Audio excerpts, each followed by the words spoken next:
Баршаңызға сәлем, сіздермен бірге Балқыз. Бүгін біз керемет медовый тортын дайындайтын боламыз. Құрамына керек заттарды астына описанияға қалдырып кететін боламын. Сол жақтан қарап таба аласыздар. Сосын ыдысымызға 2 жұмыртқа, қант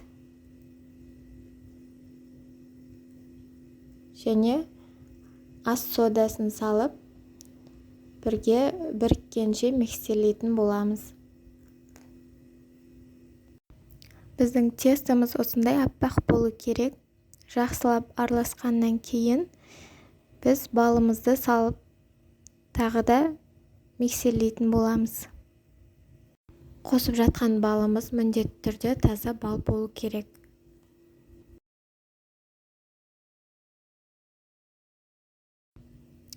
Одан кейін сары майымызды саламыз. Сары май міндетті түрде бөлме температурасында жұмсақ болу керек.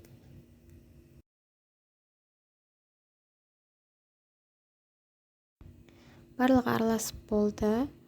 Енді ұнымыздың кішкене бөлігін салып, тағы микстерлеп аламыз.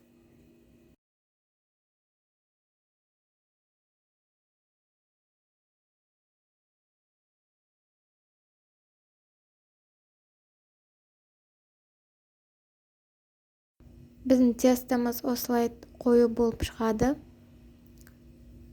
Тестомызды водяной баняға қойып ертіп аламыз.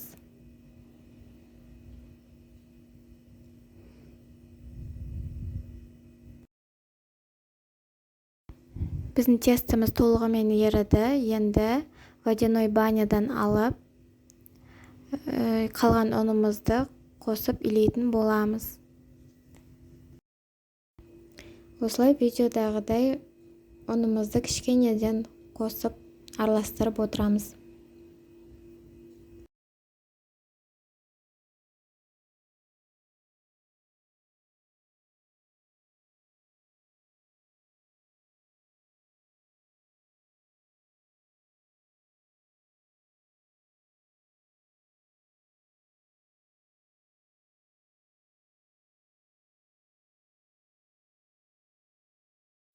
Дайын болған қамырымызды пакетикке салып, мұздатқышқа жарты 1 сағатқа салып қоямыз.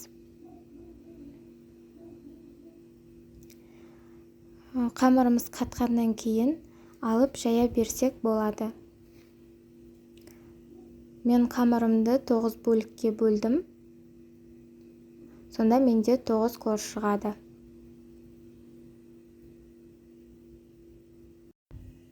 Үстелдің үстіне шамалап ұн сеуіп, қамырымызды жайып аламыз.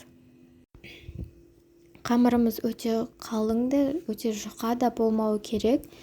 Біркелкі, әдемі болып жайылу керек. Қамырымыз үстелге жабысып қалмас үшін ұн сеуіп отырамыз. Өйткені қамырымыз өте жұмсақ. Сол себептен жыртылып кетуі мүмкін. Барлық корждарды осылайынан жайып, пісіріп аламыз.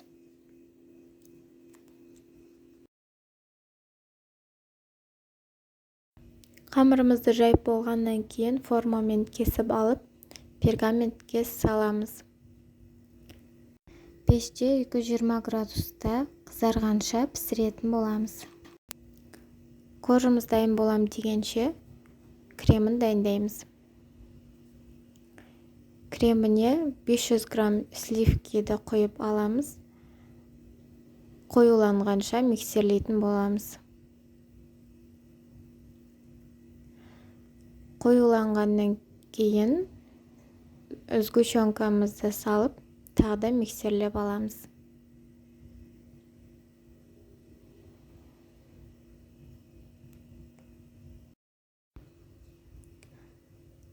Кремнің қоюлығы осындай болу керек. Креміміз дайын болды. Мінеке корждарымызды дайындап алдық. Енді тортымызды жинайтын боламыз. Видеодағыдай корждың бетіне кремді жұқалап жағып, корждарды жабыстырып, тортымызды жинап шығамыз.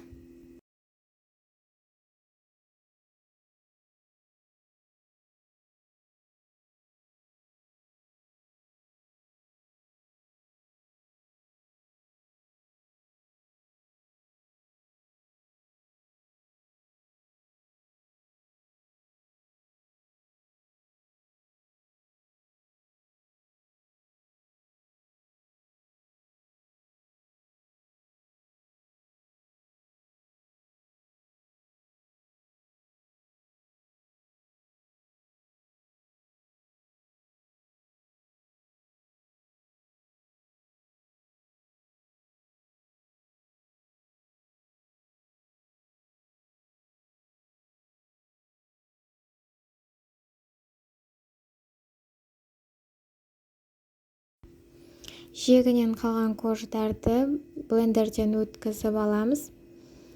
Бұларды қазір торттың бетін әсемдеуге қолданатын боламыз. Блендерден өткізілген крошканы осылай жегінен бастап бетіне сеуіп әсемдеп шығамыз.